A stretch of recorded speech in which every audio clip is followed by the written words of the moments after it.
ಗುರವೇ ಸರ್ವಲೋಕಾನಾಂ ಭಿಜೆ ಭವರೋಗಿನಾಂ ನಿಧಯೇ ಸರ್ವವಿದ್ಯಾನಾಂ ದಕ್ಷಿಣಾಮೂರ್ತಗೆ ನಮಃ. ಗುರುಭ್ಯೋ ನಮಃ. ಗುರವೇ ರಾಘವೇಂದ್ರಾಯ ಭಾರತೀಯತಗೆ ನಮಃ. ಗುರುಭ್ಯೋ ನಮಃ. ನಮಸ್ಕಾರ. ಧನುರಾಶಿಯವರಿಗೆ ಪೂರ್ಣವಾದಂತಹ ಗುರುಬಲ ಗೊತ್ತು ಗುರುಗಳೇ. ಅದನ್ನ ಭಾಳ ಜನ ಹೇಳಿದ್ದೀರಾ, ನೀವು ಹೇಳ್ತಾ ಇದ್ದೀರಾ, ಬಟ್ ಅದೇನು ಗೊತ್ತಾಗ್ತಾ ಇಲ್ಲ ನಮಗೆ. ಬರೀ ಬಾಯಲ್ಲಿ ಪಂಚಾಂಗದಲ್ಲಿ ಅಲ್ಲೆಲ್ಲೇ ಏನೋ ಗುರುಬಲ ಕಾಣ್ತಿದೆ, ಬಿಟ್ರೆ ಗುರುಬಲ ಬಂದ ತಕ್ಷಣ ಹಂಗಾಗತ್ತೆ, ಹಿಂಗೊಳ್ಳೇದಾಗತ್ತೆ, ಹಂಗೊಳ್ಳೇದಾಗ ನಮಗೇನು ಅನುಭವಕ್ಕೆ ಬರ್ತಾ ಇಲ್ಲ. ಸೊ ಗುರುಬಲ ಏನಿದೆಯೋ ಇಲ್ವೋ, ನಿಜವಲ್ಲೂ ಕೆಲಸ ಮಾಡ್ತಾ ಇದೆಯೋ ಇಲ್ವೋ ಅನ್ನೋಂಥದ್ದು ಹಲವಾರು ವಿಚಾರಗಳ, ಅಂದರೆ ಹಲವಾರು ವ್ಯಕ್ತಿಗಳ ಒಂದು ವಿಚಾರ ಆಗಿದೆ, ಬಹಳಷ್ಟು ಜನರ ಯೋಚನೆ ಆಗಿದೆ. ಇನ್ನು ಕೆಲವರಿಗೆ ಅದ್ರ ಬಗ್ಗೆ ಗೊತ್ತಾಗಿದೆ. ಓಕೆ, ಎನಿಹೌ, ಬಟ್ ಗುರುವಿನ ಬಲ, ಗುರುಬಲ ಅನ್ನುವಂಥದ್ದು ಧನುರಾಶಿಯವರಿಗೆ ಈಗ ಆರಂಭವಾಗಿದೆ. ಮುಂದಿನ ವರ್ಷ ಮೇ ಜೂನ್ ತನಕ ಇರುತ್ತೆ. ಇದಂತೂ ಪಕ್ಕಾ ಹೌದು, ಪಂಚಾಂಗದ ಕ್ಯಾಲ್ಕುಲೇಷನ್ಸ್. ಹೀಗಿರುವಾಗ ಯಾಕೆ ಕೆಲಸ ಮಾಡ್ತಾ ಇಲ್ಲ ಗುರುಬಲ, ಅಥವಾ ಗುರುಬಲ ಕೆಲಸ ಮಾಡ್ತಾ ಇದೆ ನಿಮಗೆ ಯಾಕೆ ಅದು ಗೊತ್ತಾಗ್ತಾ ಇಲ್ಲ? ಯಾಕೆಂದರೆ ಈ ಕಡೆ ಅರ್ಧಾಷ್ಟಮ ಶನಿ ಬೇರೆ ಶುರುವಾಗಿದೆಯಲ್ಲ. ಸೊ ಅರ್ಧಾಷ್ಟಮ ಶನಿಯ ಪ್ರಭಾವ, ದುಷ್ಪ್ರಭಾವವನ್ನು ಕಡಿಮೆ ಮಾಡೋದ್ರಲ್ಲೇ ಗುರುಬಲ ಅರ್ಧ ಮುಗಿದೋಗ್ತಾ ಇರುತ್ತಲ್ಲಿ. ಸೊ ನಿಮಗೆ ಗೊತ್ತಾಗ್ತಾ ಇರೋದಿಲ್ಲ. ಯಾಕೆ ಅಂತಂದರೆ ಅದು ಅನುಭವ ವೇದ್ಯ ಅಂತ ಕೆಲವಿಷ್ಟು ಅಂದ್ಕೊಂಡು ಹೆಚ್ಚು ಕಡಿಮೆ ಆಗುತ್ತೆ. ಇರಲಿ, ಪರವಾಗಿಲ್ಲ. ಬಟ್ ಏನಂದರೆ ಗುರುವಿನ ಮಹತ್ವವನ್ನು ಸಹ ನೀವು ತಿಳ್ಕೊಳ್ಬೇಕಾಗತ್ತೆ. ನಿಮಗೆ ರಾಶ್ಯಾಧಿಪತಿ ಗುರು, ನಿಮಗೆ ಚತುರ್ಥಾಧಿಪತಿ ಗುರು, ಈಗಂತೂ ಗುರುಬಲ ಸಪ್ತಮದಲ್ಲಿ ಪೂರ್ಣ ಗುರುಬಲ ಇರತಕ್ಕಂಥದ್ದು. ಸೊ ಆದ್ದರಿಂದ ಒಂದು ಏಳಿಗೆ ಕಾಣಬೇಕು ಅಂದರೆ ಈ ಗುರುಬಲ ತುಂಬ ಇಂಪಾರ್ಟೆಂಟ್. ಒಂದೊಂದು ದಿನವೂ ನಿಮಗೆ ಬಹಳ ಪ್ರಮುಖವಾಗಿರುತ್ತೆ. ಗುರುಬಲವನ್ನು ನೀವು ಚೆನ್ನಾಗಿ ಬಳಸಿಕೊಳ್ಳಬೇಕಾಗತ್ತೆ. ಒಂದು ಅರ್ಧಾಷ್ಟಮ ಶನಿಯಿಂದ ರಕ್ಷಣೆಗಾಗಿ, ಇನ್ನೊಂದು ಆ ಗುರುಬಲದಿಂದಾಗಿ ನೀವು ಅಭಿವೃದ್ಧಿಯನ್ನು ಹೊಂದಬೇಕಾಗ್ತದೆ. ಯಾಕೆ ಅವಿವಾಹಿತರಾಗಿದ್ದೀರಾ ಧನುರಾಶಿಯವರು, ವಿವಾಹಕ್ಕೋಸ್ಕರ ಪ್ರಯತ್ನ ಮಾಡ್ತಿದ್ದೀರಾ, ನೀವು ಎಲ್ಲೇ ಜಾತಕ ಕೇಳಿ, ನೀವು ಧನುರಾಶಿಯರ ಫಸ್ಟ್ ಪ್ರಯತ್ನ ಮಾಡಿರಿ, ನಿಮಗೆ ಮದುವೆ ಆಗಬೇಕ್ರಿ. ಈಗ ಲಾಸ್ಟ್ ಮುಂದಿನ ವರ್ಷ ಮೇ ಜೂನ್ ಒಳಗೆ ನಿಮ್ಗೆ ಮದುವೆ ಆಗಲೇಬೇಕು ಅಂತ ಹೇಳೋರು ಹೇಳ್ತಾರೆ. ಯಾಕೆ? ಸಪ್ತಮದಲ್ಲಿ ಗುರು ಇರೋದ್ರಿಂದಾಗಿ ಗುರುಬಲ ಇದೆ ನಿಮಗೆ ಪೂರ್ಣವಾಗಿ. ಮದುವೆ ಆಗಿಲ್ವಾ, ಮದುವೆಗೆ ಪ್ರಯತ್ನ ಮಾಡಿ ಅಂತ ಹೇಳ್ತಿರ್ತಾರೆ. ಮದುವೆ ಆಗಿದೆ ಬಟ್ ಗಂಡ ಹೆಂಡತಿ ಜಗಳ, ಏನು ಯೋಚನೆ ಮಾಡಬೇಡಿ, ನಿಮ್ಗೆ ಖಂಡಿತವಾಗಿ ಅನುಕೂಲ ಆಗುತ್ತೆ, ಸರಿ ಹೋಗುತ್ತಿದೆಲ್ಲ, ಗುರುಬಲ ಇದೆ ನಿಮಗೆ ಅಂತಾರೆ. ನಿಮಗೇನೋ ಕೋರ್ಟ್ ಕಚೇರಿಯಲ್ಲಿ ಯಾವುದೋ ಸಮಸ್ಯೆ ಇದೆ, ಏನು ಡೋಂಟ್ ವರಿ, ಗುರುಬಲ ಇದೆ ಧನುರಾಶಿಯವರಿಗೆ, ಎಲ್ಲ ಸಾಲ್ವ್ ಆಗುತ್ತೆ ಅಂತ ಹೇಳ್ತಾರೆ. ಏನೇ ಆಗಲಿ ಗುರುಬಲ ಇದೆ, ಸಂತಾನ ಇಲ್ಲ, ಏನು ಯೋಚನೆ ಮಾಡಬೇಡಿ, ಗುರುಬಲ ಇದೆ, ನೀವು ಪ್ರಯತ್ನ ಮಾಡಿ, ಸಂತಾನ ಆಗುತ್ತೆ ಅಂತಲೇ ಹೇಳ್ತಾರೆ. ನಾನು ಹೇಳ್ತೀನಿ, ಎಲ್ಲ ಜ್ಯೋತಿಷಿಗಳು ಹೇಳ್ತಾರೆ. ವಿದ್ಯೆ ಬೇಕು, ಉದ್ಯೋಗ ಬೇಕು, ನಿರುದ್ಯೋಗಿ ನಂಗೆ ಉದ್ಯೋಗ ಬೇಕು ಅಂದರೂ ಗುರುಬಲ ಇದೆ, ಸಿಗುತ್ತೆ, ನೀವು ಪ್ರಯತ್ನ ಮಾಡಿ ಅಂತ ಹೇಳ್ತಾರೆ. ಸೊ ಯಾಕೆಂದರೆ ಗುರು ಹಿಂದುಗಡೆಯಿಂದ ಗುರು ಬಲ ಅನ್ನುವಂಥದ್ದು ನಿಮಗಿದ್ದಾಗ ನಿಮ್ಮ ಪ್ರಯತ್ನಗಳು ಯಶಸ್ವಿ ಆಗ್ತದೆ ಅಂತ. ಆದರೂ ಸಹ ಹಲವಾರು ವಿಚಾರಗಳು ಧನುರಾಶಿಯವರು ಹಿನ್ನಡೆಯನ್ನು ಅನುಭವಿಸ್ತಾ ಇದ್ದೀರಿ. ಗುರುಬಲ ಇದೆ ಅಂತ ಹೇಳ್ತೀರಿ ನೀವು, ಬಟ್ ನನಗೆ ಅನುಭವಕ್ಕೆ ಬರ್ತಾ ಇಲ್ಲ ಅಂತ ಹೇಳ್ತಾ ಇದ್ದೀರಿ ಅಂದರೆ ಅಲ್ಲಿ ಗುರುಬಲ ಸರಿಯಾಗಿ ಕೆಲಸ ಮಾಡ್ತಾ ಇಲ್ಲ. ಸೈಟ್ ಇದೆ ಗುರುಗಳೇ, ಸೈಟ್ ತಗೋಬೇಕು. ಭಾಳ ಜನ ಹೇಳ್ತಾರೆ, ನಾನು ಸೈಟ್ ತಗೋಬೇಕು ಅಂದ್ಕೊಂಡಿದ್ದೀನಿ ಗುರುಗಳೇ, ತಗೋಬೋದಾ? ಈಗ ಗುರುಬಲ ಇದೆ ಮಾಡಪ್ಪ. ಬಟ್ ಏನೋ ಒಂಥರ ಕೈ ಹಾಕಕ್ಕೆ ಹೋದ ತಕ್ಷಣ ಅದೇನೋ ಲಾಸ್ಟ್ ಮುಂದೆ ಎಲ್ಲ ಸ್ಟಾರ್ಟಿಂಗಲ್ಲಿ ಸರಿ ಇರುತ್ತೆ, ಬಟ್ ಆಗಲ್ಲ, ಅದು ತಗೊಳಕ್ಕಾಗಲ್ಲ, ಏನೋ ಪ್ರಾಬ್ಲಮ್ ಕಿತ್ತಾಗ್ಬಿಡುತ್ತೆ. ಸೈಟ್ ತೊಗೊಳಕ್ಕಾಗ್ತಾ ಇಲ್ಲ, ಅಥವಾ ಸೈಟ್ ಇದೆ ಮನೆ ಕಟ್ಟೋಕ್ಕಾಗ್ತಾ ಇಲ್ಲ, ಅಥವಾ ಮನೆ ಕಂಪ್ಲೀಟ್ ಮಾಡೋಕ್ಕಾಗ್ತಾ ಇಲ್ಲ, ಫಿನಿಷ್ ಮಾಡಿ ಗೃಹ ಪ್ರವೇಶಕ್ಕೆ ಬರೋಕ್ಕಾಗ್ತಾ ಇಲ್ಲ, ಮದುವೆ ಸೆಟ್ ಆಗ್ತದೆ, ಕಿತ್ತೋಗ್ತಾ ಇದೆ, ಎಲ್ಲ ಏನೋ ದುಡ್ಡು ಬರಬೇಕು, ಬರ್ತಾ ಇಲ್ಲ, ಇನ್ನೇನಲ್ಲಿ ಕಾಣ್ತದೆ, ಕಣ್ಣಿಗೆ ಕಾಣುತ್ತೆ, ಕೈಗೆ ಬರಲ್ಲ, ಅಥವಾ ಕೈಗೆ ಬಂದಿದೆ ಬಾಯಿಗೆ ಬರಲ್ಲ, ಈ ಥರ ಪ್ರಾಬ್ಲಮ್ ಆಗ್ತಿದೆ ಕೂಡ ಧನುರಾಶಿಯವರು. ಯಾಕೆ ಹಿಂಗಾಗ್ತಿದೆ ಗೊತ್ತಾಗ್ತಾ ಇಲ್ಲ, ಕೇಳಿದ್ರೆ ಗುರುಬಲ ಇದೆ ಅಂತ ಹೇಳ್ತಾರೆ. ಸೊ ಆ ಗುರುಬಲ ಎಷ್ಟರ ಮಟ್ಟಿಗೆ ನಿಮಗೆ ಕೆಲಸ ಮಾಡ್ತಾ ಇದೆ ಅನ್ನುವಂಥದ್ದು ಕೂಡ ಇಂಪಾರ್ಟೆಂಟ್ ಆಗಿರುತ್ತೆ. ನಿಮ್ಮ ವೈಯಕ್ತಿಕ ಜಾತಕದಲ್ಲಿ ಯಾವ ದಶೆ ನಡೀತಾ ಇದೆ, ಯಾವ ಭುಕ್ತಿ ನಡೀತಾ ಇದೆ ಅನ್ನುವಂಥದ್ದು ಇಂಪಾರ್ಟೆಂಟ್ ಆಗಿರುತ್ತೆ. ಅರ್ಧಾಷ್ಟಮ ಶನಿ ನಡೀತಾ ಇದೆ, ಅದು ಕೂಡ ನಿಮಗೆ ಇಂಪಾರ್ಟೆಂಟು, ಅದು ಕೂಡ ದುಷ್ಪ್ರಭಾವ ಇರುತ್ತೆ. ಇದೆಲ್ಲ ಸಾಲ್ವ್ ಮಾಡಿ ಗುರುಬಲ ನಿಮಗೆ ಕೆಲಸ ಮಾಡಬೇಕಂದ್ರೆ ನೀವು ವಿಶೇಷವಾಗಿ ಗುರುವಿನ ಆರಾಧನೆ ಮಾಡಲೇಬೇಕು ಧನುರಾಶಿಯವರು. ನೀವು ಎಷ್ಟು ಜಾಸ್ತಿ ಗುರುವಿನ ಆರಾಧನೆ ಮಾಡ್ತೀರೋ ಆ ಗುರುಬಲ ಅಷ್ಟು ಚೆನ್ನಾಗಿ ಕೆಲಸ ಮಾಡುತ್ತೆ. ಅದಕ್ಕೋಸ್ಕರ ಒಂದು ಪರ್ವ ದಿನವನ್ನು ಸಹ ಹೇಳ್ತೇನೆ, ಇಂಪಾರ್ಟೆಂಟ್ ದಿನ. ನಿಮ್ಮ ಮನೇಲಿ ಕ್ಯಾಲೆಂಡರ್ ಇದ್ದರೆ ಹೋಗಿ ಕ್ಯಾಲೆಂಡ್ರಲ್ಲಿ ರೌಂಡ್ ಅಪ್ ಮಾಡ್ಕೊಳ್ತು, ಮೊಬೈಲ್ನಲ್ಲೇ ಕ್ಯಾಲೆಂಡರ್ ಒಂದು ಡೇಟು ರೌಂಡ್ ಅಪ್ ಮಾಡಿ ಇಟ್ಕೊಂಡ್ಬಿಡಿ. ಇದೇ ಜುಲೈ 10ನೇ ತಾರೀಕು ಗುರುವಾರ ಗುರು ಪೂರ್ಣಿಮೆ, ಅವತ್ತು ಹುಣ್ಣಿಮೆ, ಆಷಾಢ ಶುದ್ಧ ಹುಣ್ಣಿಮೆಯನ್ನು, ಆಷಾಢ ಹುಣ್ಣಿಮೆಯನ್ನು, ಆಷಾಢ ಮಾಸದ ಹುಣ್ಣಿಮೆಯನ್ನು ನಾವು ಗುರು ಪೂರ್ಣಿಮೆ ಅಂತ ಕರಿತೀವಿ. ಗುರುವಿನ ಆರಾಧನೆ ಮಾಡ್ಕೊಳ್ಳೋಕೆ ಅದ್ಭುತವಾದಂತಹ ದಿವಸ. ಸೊ ಅದರಿಂದ ಅವತ್ತಿನ ದಿವಸ ನೆನಪಿಟ್ಕೊಂಡು ನೀವು ಗುರುವಾರ ರೌಂಡ್ ಅಪ್ ಮಾಡಿ ಇಟ್ಕೊಳ್ಳಿ, ಈಗಲಿಂದನೇ ಪ್ಲಾನ್ ಮಾಡಿ ಇಟ್ಕೊಂಬಿಡಿ. ನೀವು ಏನು ಗೊತ್ತಾ, ಅವತ್ತಿನ ದಿವಸ ನೀವು ಗುರು ಸನ್ನಿಧಾನಗಳಿಗೆ ಹೋಗಬೇಕು. ನೀವು ಗುರುಬಲ ಇರೋದ್ರಿಂದಾಗಿ ಧನುರಾಶಿಯವರು ಕಡ್ಡಾಯವಾಗಿ ಗುರು ಪೂರ್ಣಿಮೆ ದಿವಸ ಗುರು ಸನ್ನಿಧಾನಗಳಿಗೆ ಹೋಗಿ ಆರಾಧನೆ ಯಥಾಶಕ್ತಿ ದರ್ಶನಾದಿಗಳನ್ನ ಮಾಡ್ಕೊಂಡು ಬಂದರೆ ನಿಮಗೆ ಶನಿಪೀಡೆಗಳು ಪರಿಹಾರವಾಗಿ ಗುರುಬಲ ತುಂಬ ಚೆನ್ನಾಗಿ ಆಕ್ಟಿವೇಟ್ ಆಗಿ ತುಂಬ ಚೆನ್ನಾಗಿ ಗುರುಬಲ ಕೆಲಸ ಮಾಡಲಿಕ್ಕೆ ಶುರು ಮಾಡಿಬಿಡುತ್ತೆ. ದೊಡ್ಡ ದೊಡ್ಡ ಗುರು ಸನ್ನಿಧಾನಗಳಿಗೆ ಹೋಗ್ಬೇಕಂದ್ರೆ ನೀವು ಇರೋ ಜಾಗದಿಂದ ದೂರ ಆಗ್ಬೋದು. ಸೊ 9 ತಾರೀಕು ರಾತ್ರಿ ಹೊರಡಬೇಕಾಗುತ್ತೆ. 10 ತಾರೀಕು ನೀವು ಕೆಲಸಗಳಿದ್ರೆ ರಜೆ ಹಾಕೊಂಬಿಡಿ, ಅಂಗಡಿಗಳಿದ್ರೆ ಬಾಗಿಲು ಹಾಕೊಂಡ್ಬಿಟ್ಟು ನೀವು ಹೊರಡಿ. ಜಸ್ಟ್ ನಿಮ್ಮ ಅಭಿವೃದ್ಧಿ, ನಿಮ್ಮ ಶ್ರೇಯೋಭಿವೃದ್ಧಿ ಇಂಪಾರ್ಟೆಂಟ್, ನಿಮ್ಮ ಕೆಲಸ ಕಾರ್ಯಗಳು ಇಂಪಾರ್ಟೆಂಟ್. ಸೊ ಅದರಿಂದ ಅದ್ರ ಮುಂದೆ ಮತ್ತೆ ಯಾವುದೂ ಇಲ್ಲ. ಎಲ್ಲಿಗೆ ಹೋಗ್ಬೇಕು ಗುರುಳೆ? ಎಲ್ಲರೂ ದೂರ ದೊಡ್ಡ ದೊಡ್ಡ ಕ್ಷೇತ್ರಗಳಿಗೆ ಹೋಗಿ. ನೀವು ಗಾಣಗಾಪುರ ಹೋಗಿ, ದತ್ತಾತ್ರೇಯರ ಸನ್ನಿಧಾನ ಇದೆ, ಹೋಗಿ ಅಲ್ಲಿ ಗುರುಪೂರ್ಣಿಮೆ ದಿವಸ ದರ್ಶನ ಮಾಡ್ಕೊಂಡು ಬನ್ನಿ. ಇಲ್ಲ ನೀವು ಮಂತ್ರಾಲಯಕ್ಕೆ ಹೋಗಿ, ಅಲ್ಲಿ ದರ್ಶನ ಮಾಡ್ಕೊಂಡು ಬನ್ನಿ. ಬೃಂದಾವನ ರಾಯರ ಬೃಂದಾವನ ದರ್ಶನ ಮಾಡ್ಕೊಂಡು ನಮಸ್ಕಾರ ಮಾಡ್ಕೊಂಡು ಬನ್ನಿ. ಶಿರಡಿಗೆ ಹೋಗ್ತೀರಾ ಹೋಗಿ.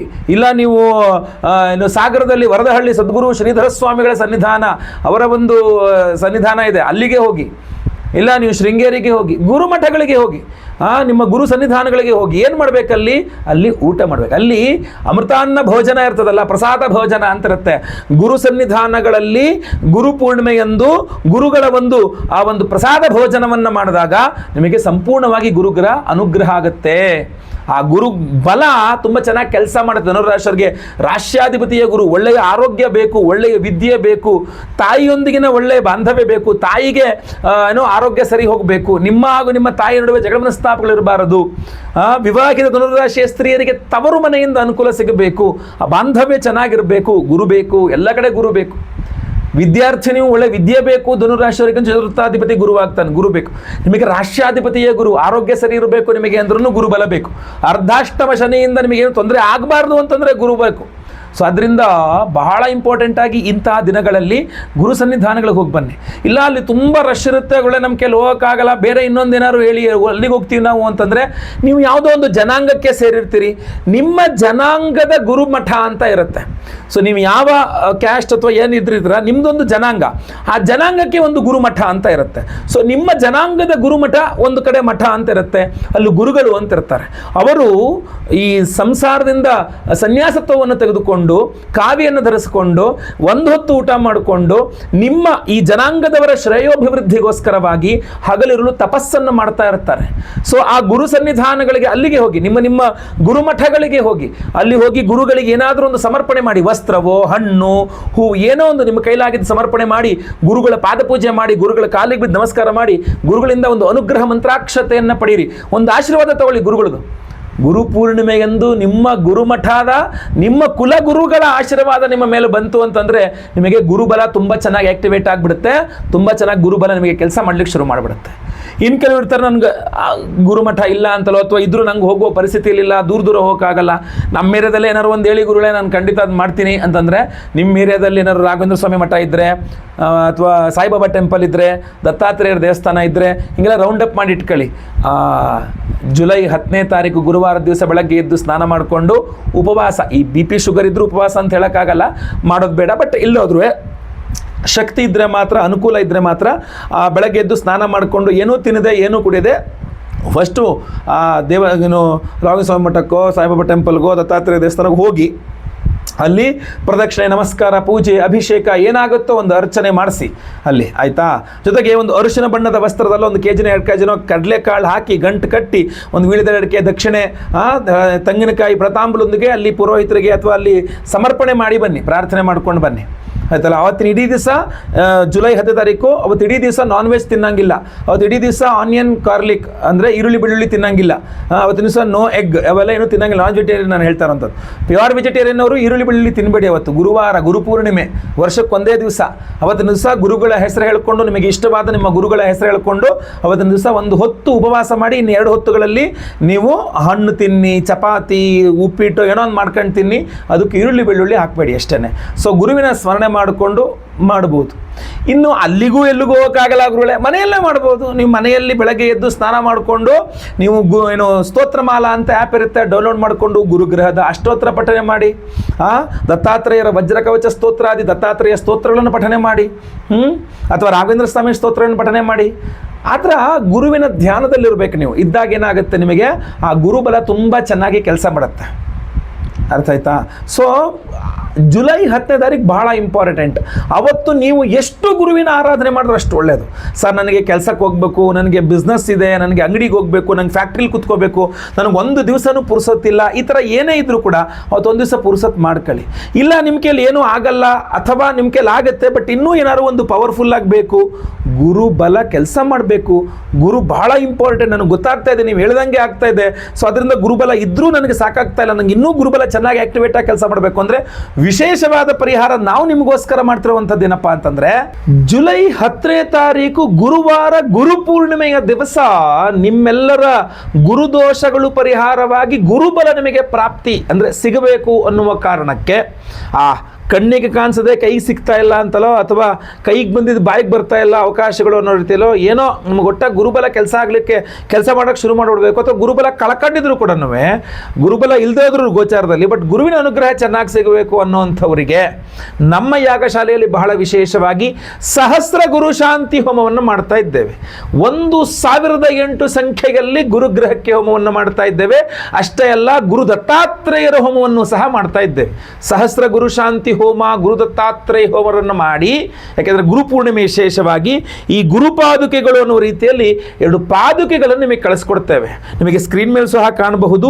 ಈ ವಿಶೇಷವಾದಂತಹ ಪಾದುಕೆಗಳನ್ನು ನಾವು ಸಹಸ್ರ ಗುರು ಶಾಂತಿ ಹೋಮ, ಗುರು ದತ್ತಾತ್ರೇಯರ ಹೋಮವನ್ನು ಮಾಡಿ ನಿಮಗೆ ಕಳಿಸ್ಕೊಡ್ತೇವೆ.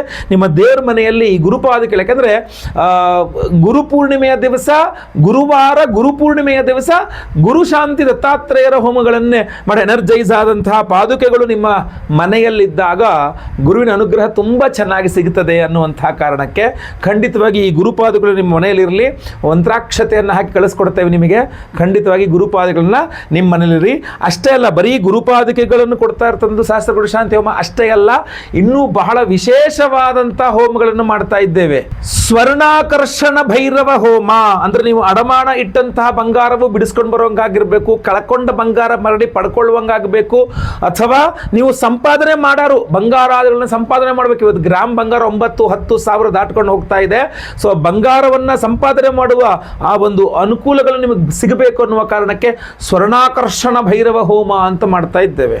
ಅಷ್ಟೇ ಅಲ್ಲ, ನಿಮ್ಮೆಲ್ಲರ ಸಾಲಬಾಧೆಗಳು ಪರಿಹಾರವಾಗಬೇಕು ಅಂತ ಋಣಬಾಧಾ ನಿವಾರಕ ಲಕ್ಷ್ಮೀ ಹೋಮವನ್ನು ಸಹ ಮಾಡ್ತಾ ಇದ್ದೇವೆ.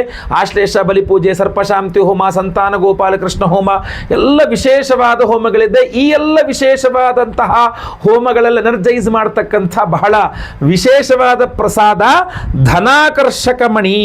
ಈ ವಿಶೇಷವಾದ ಒರಿಜಿನಲ್ ರಾ ಪೈರೈಟ್ ಧನಾಕರ್ಷಕ ಮಣಿಯನ್ನು ಪ್ರತಿಯೊಬ್ಬರಿಗೂ ಸಹ ಗುರುಪಾದಿಕೆಗಳ ಜೊತೆ ಕೊಡ್ತಾ ಇದ್ದೇವೆ.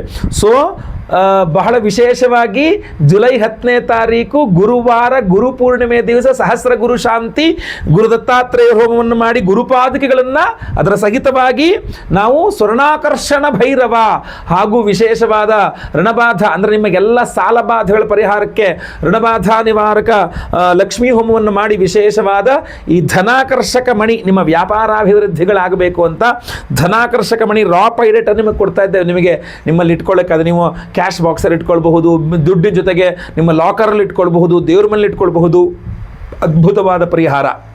ಸೊ ಸಂಕಲ್ಪ ಸೇವೆಗೆ ಹೆಸರು ಕೊಟ್ಟವ್ರದ್ದೆಲ್ಲರೂ ಹೆಸರನ್ನ 10ನೇ ತಾರೀಕು ಗುರುವಾರ ಗುರುಪೂರ್ಣಿಮೆಯ ದಿವಸ ಬೆಳಗ್ಗೆ ನಾನು ಲೈವಲ್ಲಿ ನಿಮ್ಮ ಹೆಸರು ಸಂಕಲ್ಪ ಮಾಡ್ತೇನೆ. ನೀವು ರಿಜಿಸ್ಟರ್ ಮಾಡಿಕೊಂಡ್ರೆ ಹಾಗೂ 10:30 ಆಚೆಗೆ ಎಲ್ಲ ಹೋಮಗಳು ಲೈವ್ ಇರ್ತದೆ. ಈ ಎಲ್ಲ ಪ್ರಸಾದಗಳು ಎಲ್ಲ ಹೋಮಗಳಲ್ಲಿ ಎನರ್ಜೈಸ್ ಆಗ್ತದೆ. ಸೊ ನಿಮಗೆಲ್ಲ ಹೋಮಗಳ ಭಸ್ಮ, ನಾಗಾರಾಧನ ಪ್ರಸಾದ, ಗುರುಪಾದಿಕೆಗಳು ಜೊತೆಗೆ ಈ ವಿಶೇಷವಾದ ಧನಾಕರ್ಷಕ ಮಣಿ ಇದನ್ನೆಲ್ಲ ನಾವು ಸ್ಪೀಡ್ ಪೋಸ್ಟ್ ಮೂಲಕ ನಾವು ನಿಮಗೆ ಖಂಡಿತವಾಗಿ ಕಳಿಸ್ಕೊಡ್ತೇವೆ. ಸೊ ಸಂಕಲ್ಪ ಸೇವೆಗೆ ಹೆಸರು ಕೊಡೋರು ಸ್ಕ್ರೀನ್ ಮೇಲೆ ಕಾಣುವಂಥ ನಂಬರ್ಗೆ ನಿಮ್ಮ ಹೆಸರು, ಗೋತ್ರ ಗೊತ್ತಿದ್ರೆ, ನಕ್ಷತ್ರ ಗೊತ್ತಿದ್ರೆ, ರಾಶಿ ಗೊತ್ತಿದ್ರೆ ಸ್ಕ್ರೀನ್ ಮೇಲೆ ಕಾಣೋ ನಂಬರ್ಗೆ ದಯವಿಟ್ಟು ಬೇಗ ವಾಟ್ಸಪ್ ಮಾಡ್ಕೊಳ್ಳಿ. ಲೈವಲ್ಲಿ ನಿಮ್ಮ ಹೆಸರು ಸಂಕಲ್ಪ ಆಗುತ್ತೆ. ಎಲ್ಲ ಹೋಮ ಲೈವ್ ನೋಡ್ತೀರಾ, ಪ್ರಸಾದ ನಿಮಗೆ ಸ್ಪೀಡ್ ಪೋಸ್ಟ್ ಮೂಲಕ ಖಂಡಿತವಾಗಿ ಕಳಿಸ್ಕೊಡ್ತೇನೆ. ಎಲ್ಲರ ಮೇಲೂ ಸಹ ಗುರುಗನ ಅನುಗ್ರಹವಾಗಲಿ. ನಿಮ್ಮೆಲ್ಲರಿಗೂ ನಿಮ್ಮ ನಿಮ್ಮ ಆರಾಧ್ಯ ಗುರುಗಳ ಖಂಡಿತವಾಗಿ ಅನುಗ್ರಹವಾಗಲಿ. ನಿಮ್ಮೆಲ್ಲರ ಕಷ್ಟ ನಷ್ಟಗಳು ಪರಿಹಾರವಾಗಲಿ.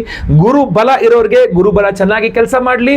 ಇಲ್ಲದೆ ಇರತಕ್ಕಂಥವ್ರಿಗೂ ಸಹ ಗುರುವಿನ ಅನುಗ್ರಹದಿಂದ ಡೈರೆಕ್ಟ್ ಆರ್ ಇಂಡೈರೆಕ್ಟ್ ಗುರುವಿನ ಅನುಗ್ರಹ ನಿಮಗೆ ನಿಮಗೆ ಖಂಡಿತವಾಗಿ ಸಿಗಲಿ. ಒಟ್ಟಿನಲ್ಲಿ ಎಲ್ಲರೂ ಸಹ ಒಳ್ಳೆಯದಾಗಲಿ. ಮುಂದಿನ ವಿಡಿಯೋದಲ್ಲಿ ಮತ್ತೆ ಪುನಃ ಸಿಗ್ತೇನೆ. ಈ ವಿಡಿಯೋ ಇಷ್ಟ ಆದರೆ ದಯವಿಟ್ಟು ಲೈಕ್ ಮಾಡ್ಲಿಕ್ಕೆ ಮರಿಬೇಡಿ. ವಾಟ್ಸಪ್, ಫೇಸ್ಬುಕ್, ಮೆಸೆಂಜರ್, ಟೆಲಿಗ್ರಾಮ್ ಎಲ್ಲ ಕಡೆ ಸಾಮಾಜಿಕ ಜಾಲತಾಣಗಳಲ್ಲಿ ವಿಡಿಯೋನ ಶೇರ್ ಮಾಡಲಿಕ್ಕೆ ಮರಿಬೇಡಿ. ನೀವಿನ್ನೂ ಸಬ್ಸ್ಕ್ರೈಬ್ ಮಾಡ್ಕೊಳ್ಳೋ ಚಾನಲ್ ಅಂತ ದಯವಿಟ್ಟು ಕೆಳಗಡೆ ಸಬ್ಸ್ಕ್ರೈಬ್ ಅಂತ ಬಟನ್ ಇರುತ್ತೆ, ಸಬ್ಸ್ಕ್ರೈಬ್ ಮಾಡ್ಕೊಂಡು ಬೆಲ್ ಬಟನ್ ಒತ್ಕೊಂಡು ಆಲ್ ಅಂತ ಮಾಡ್ಲಿಕ್ಕೆ ದಯವಿಟ್ಟು ಮರಿಬೇಡಿ. ಮುಂದಿನ ವಿಡಿಯೋದಲ್ಲಿ ಮತ್ತೆ ಪುನಃ ಸಿಗ್ತೇನೆ. ಎಲ್ಲರಿಗೂ ಸಹ ಒಳ್ಳೆಯದಾಗಲಿ. ಲೋಕ ಸಮಸ್ತ ಸುಖಿನೋ ಭವಂತು. ನಾರಾಯಣ ನಾರಾಯಣ ನಾರಾಯಣ.